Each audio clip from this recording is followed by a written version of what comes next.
I took his hands, feeling a nervous energy humming under my skin for some reason. His gaze darted to where Serafina had just been dragged away, then back to me. The message was clear. He had witnessed everything. I really didn't want him to ask me about what had just happened. How could I possibly explain why I had suddenly woken up and turned against the very person I had always followed around like a shadow, doing her bidding without a second thought? My hand hurts, I said softly with a pout, lifting my bruised wrist to his eye level. Lucian raised an eyebrow, disbelief flashing across his face, followed by a small scoff. Sure, I had just slapped Serafina with that same hand, but so what? Lucian, I whined, still holding my hand up to him. Out of the corner of my eye, I noticed the servants watching my little scene in shock. In the past, I wouldn't have let Lucian come near me, not even with a 10-foot pole. But now I was clinging to him. Ace. Lucian's voice was sharp. Boss. Ace rushed to his side immediately. Get the doctor here now to run a full body check on her, Lucian ordered, nodding toward me without even looking my way. What? I didn't want a doctor, I just wanted Lucian to fuss over me. Couldn't he see that? I don't want any doctor, I said defiantly. Lucian's glare darkened, his expression turning dangerously intense. Ace stood there awkwardly, clearly torn between following Lucian's orders or listening to me. Alina. Lucian's voice dropped low, a warning. The way he said my name sent a chill of fear down my spine. It's a little too late to make the doctor drive all the way here, don't you think? My voice trembled slightly. Lucian was unpredictable. He had a temper, and in the past, everything I did was purposely to set him off. But now, I really didn't want that to be the case again. That's what he's getting paid for, he said, his tone flat. Without skipping a beat,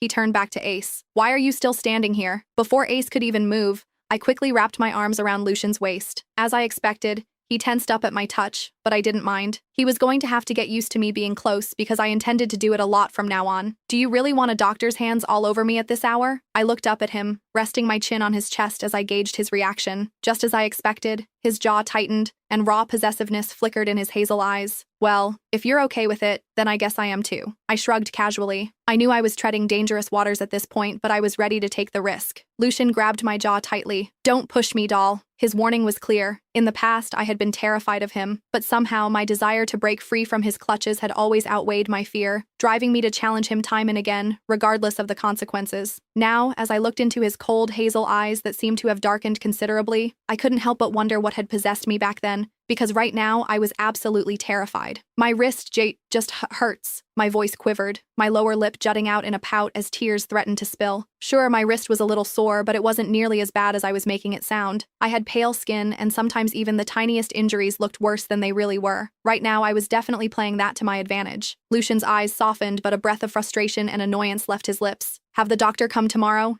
he finally ordered, and make sure it's a female doctor. The last part of his statement was firm. Yes, boss. Ace nodded stiffly. Maya. Yes, Master Blackwood. Maya materialized from the shadows, almost as if she had been waiting for his